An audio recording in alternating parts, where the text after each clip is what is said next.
সকল ক্ষমতার উৎস জনগণ, আমরা যে এই কথাগুলো বলি, এটা আসলে ইসলাম সম্মত কিনা? কথাটা ইসলামের দৃষ্টিকোণ থেকে এবং আকীদার দৃষ্টিকোণ থেকে সাহিহ বা সঠিক নয়। জি। কারণ সকল ক্ষমতার উৎস তো আল্লাহ সুবহানাহু ওয়া তাআলা। আল্লাহ ইন্নাকা আলা কুল্লি শাইইন কাদির ওয়াল্লাহু আলা কুল্লি শাইইন কাদির। আল্লাহ তাআলা যা ইচ্ছা তা করার ক্ষমতা রাখেন।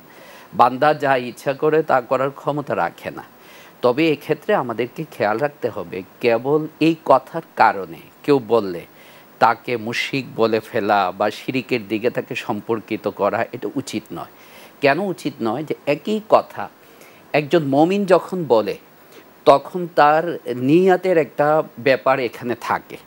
যেমন আমরা কমন একটা উদাহরণ আমাদের কিতাবের মধ্যে আসে যে কোনো মুমিন যদি এই কথা বলে বসন্তকাল বিভিন্ন বৃক্ষলতা আম্বাতার রবিউল বাকলা ফল ফলাদি বসন্তকাল দিচ্ছে, উৎপন্ন করছে।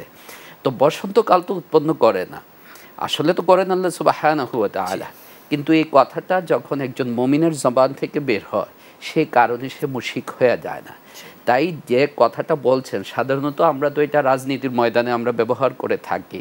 তো অবশ্যই খেয়াল রাখতে হবে যে তিনি যদি সত্যিই সেই আকীদা থেকে এই কথাটা বলে থাকেন তখন তো নিঃসন্দেহে ঈমান নিয়ে প্রশ্ন চলে আসবে। আর যদি তিনি সেটা মিন না করেন, জনগণ সকল ক্ষমতার উৎস বলতে তিনি বুঝান ওই যে সরকারের উত্থান সরকারের পতন, যেহেতু আমাদের দেশ গণতান্ত্রিক দেশ, তো ভোটের যে ব্যাপার থাকে, সরকারের উত্থান পতন থাকে, এটার বিষয়ের সম্পর্ক হচ্ছে জনগণের সঙ্গে, তাহলে সেটা ততটা মারাত্মক না আকীদার দৃষ্টিকোণ থেকে।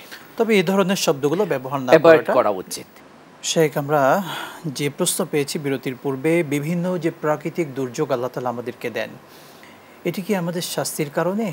ব্যাপারটি কিভাবে দেখবেন? প্রত্যেকটা দুর্যোগের দুটি কারণ থাকে, কার্যকারণ যেটাকে বলা হয় সাবাব। একটা হচ্ছে বাহ্যিক কারণটা প্রাকৃতিক বিভিন্ন সিস্টেমের কারণেও হতে পারে।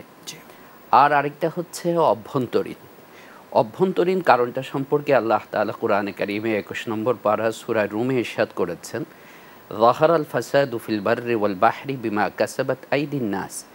মানুষের কৃতকর্মের কারণেই জলে এবং স্থলে বিপর্যয় বিশৃঙ্খলা ছড়িয়ে পড়েছে। তো আমরা এই আয়াত থেকে বুঝতে পারি যে হ্যাঁ, অনেক বিপর্যয় প্রাকৃতিক, এর কারণ মানুষের কৃতকর্ম, এবং আল্লাহ তাআলা এগুলি দেন মৌলিকভাবে যেন মানুষ সতর্ক এবং সাবধান হয়ে যায়, লাআল্লাহুম ইয়ারজিউন, সে যেন ভালো পথে ফিরে আসে।